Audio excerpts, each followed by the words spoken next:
আসসালামু আলাইকুম। আমার নাম হচ্ছে মোহাম্মদ আমিনুল্লাহ। আমার বাসা হচ্ছে বালুখালী 2 নম্বর ওয়ার্ড। আমার আব্বুর নাম জুনু মিয়া।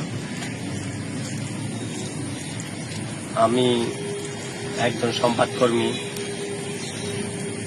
কিছু লোক ষড়যন্ত্র করে আমাকে মিথ্যা মামলা দেওয়ার চেষ্টা করতেছে। গত রাত 25 তারিখ আনুমানিক 12টার সময় আমার বাড়িতে কিছু পুলিশ যায় উকিয়া থানা থেকে। কেন গেছে বা কি জন্য গেছে আমি নিজেও জানি না। কয়েকদিন আগে বালুখালীতে একটা মিছিল হয়েছিল ছাত্রলীগের কিছু ছোট পোলাপাই। আসলে ওই ভিডিওটা আপনারা সামাজিক যোগাযোগ মাধ্যমে আপনারা অনেকেরা দেখছেন ভিডিওতে, কে আছে বা কে নাই। আসলে ওখানে আমার কোনো আত্মীয় স্বজন নেই, আমার কোনো ছোট ভাইও নেই।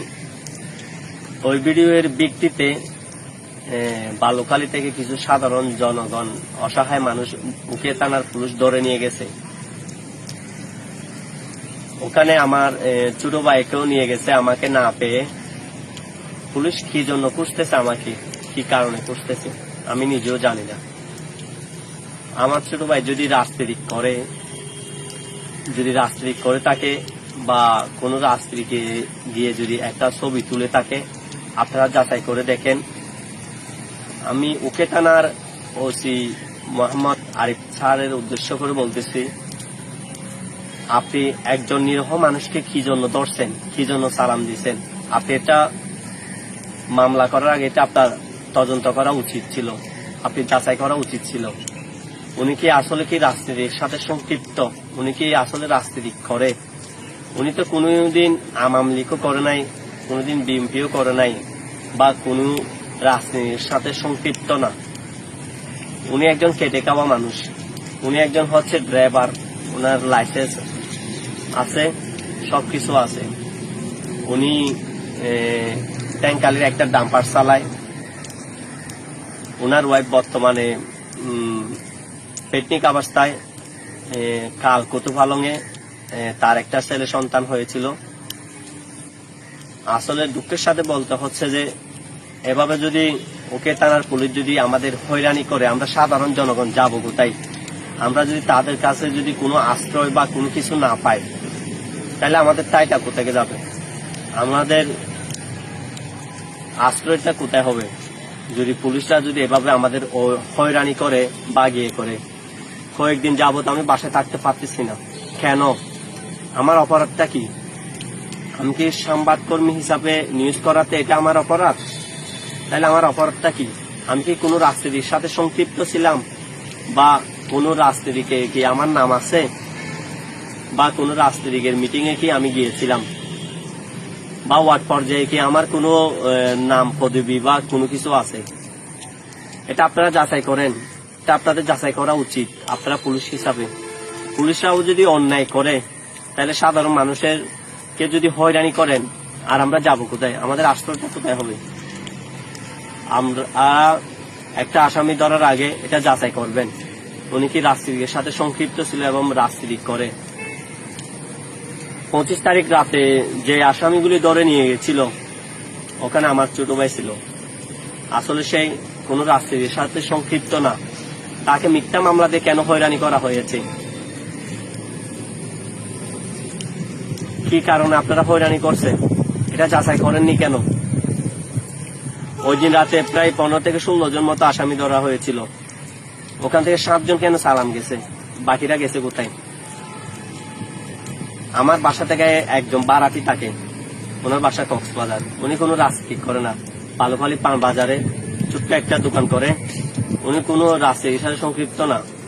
উনি আমাদের কোনো এলাকার লোক না। উনি ওকে কি জন্য ধরে নিয়ে গেছে? ছোট ভাইকে না পেয়ে বড় ভাইকে নিয়ে যাওয়া, এটা কোন আইনে আছে? আর আমিও তো কোনোদিন রাজনীতি করি নাই। আর আমার ছোট ভাইয়ের অপরাধটা কি? আমার ছোট ভাইকে কেন নিয়ে গেছে? আমার আম্মু এবং আমার ছোট ভাইয়ের বউ যখন উকিয়া থানায় গিয়েছিল, তখন এরা বলতেছে যে আপনার বড় ছেলে সংবাদকর্মী আমিনকে আনেন, আনলা আপনার ছেলেকে ছেড়ে দেবো। কেন? আমার অপরাধটা কি? আপনারা কি জন্য খুঁজতেছেন আমাকে?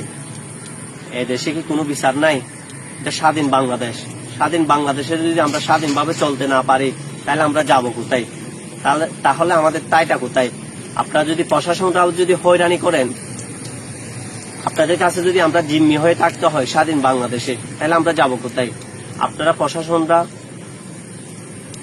সুস্থ তদন্ত করবেন, অযথ মানুষদের হয়রানি করবেন না, সাধারণ জনগণকে হয়রানি করবেন না। আমরা পুলিশকে সম্মান করি, ভালোবাসি। আমার ফ্যামিলিতেও পুলিশ আছে, আমার ভাই পুলিশ, আমার চাচা পুলিশ, আমার চাচা সেনাবাহিনী। আমরা পুলিশকে অনেক সম্মান করি, অনেক ভালোবাসি, রেসপেক্ট করি। আপনারা একটা আসামি ধরার আগে সুস্থভাবে তদন্ত করবেন, সুস্থভাবে গিয়ে করবেন, কারণ নিরীহ মানুষদেরকে হয়রানি করেন না। আপনাদের রাজনীতিকের কারণে গিয়ে যদি সাধারণ জনগণ যদি হয়রানি হয়, তাহলে সাধারণ জনগণের যদি কোনো নিরাপত্তা না থাকে, তাহলে আমরা আত্মহত্যা করা ছাড়া কোনো অপরাধ নেই। আমরা শুধু আত্মহত্যা করব। আমাদের যদি আমি আত্মহত্যা বা কোনো কিছুর সাথে সংক্ষিপ্ত হই, আমার শুধু এই দায়ভার থাকবে উকে থানার পুলিশের কারণে আমি আত্মহত্যা করব। আমার একটা দাবি হচ্ছে যে আমি সংবাদকর্মী হিসাবে আমি নিউজ করার কারণে কি আমাকে খুঁজতেছেন, কি কারণে, আমার অপরাধটা কি, আমি এটা জানতে চাই, এলাকাবাসীর কাছে জানতে চাই। এলাকাতে আমাকে সবাই ভালোবাসে, আমি সবাইকে ভালোবাসি। এলাকার সবাই জানে আমি কোনো রাজনীতির সাথে সংক্ষিপ্ত না। কেন, কি কারণে আমাকে গিয়ে হয়রানি করতেছেন, এই বিশ্বাসটা আমি এলাকাবাসীর কাছে চাই। এবং আমি ডক্টর ইউনূস স্যারের কাছে আমি বিচারটা চাই, এবং সেনাবাহিনী এবং র্যাবের কাছে আমি বিচারটা চাই, সুস্থ বিচারটা। কেন, কি জন্য আমাদের হয়রানি করতেছেন? আমরা সাধারণ জনগণ যদি এভাবে হয়রানি হয়, তাহলে আমরা যাবো কোথায়?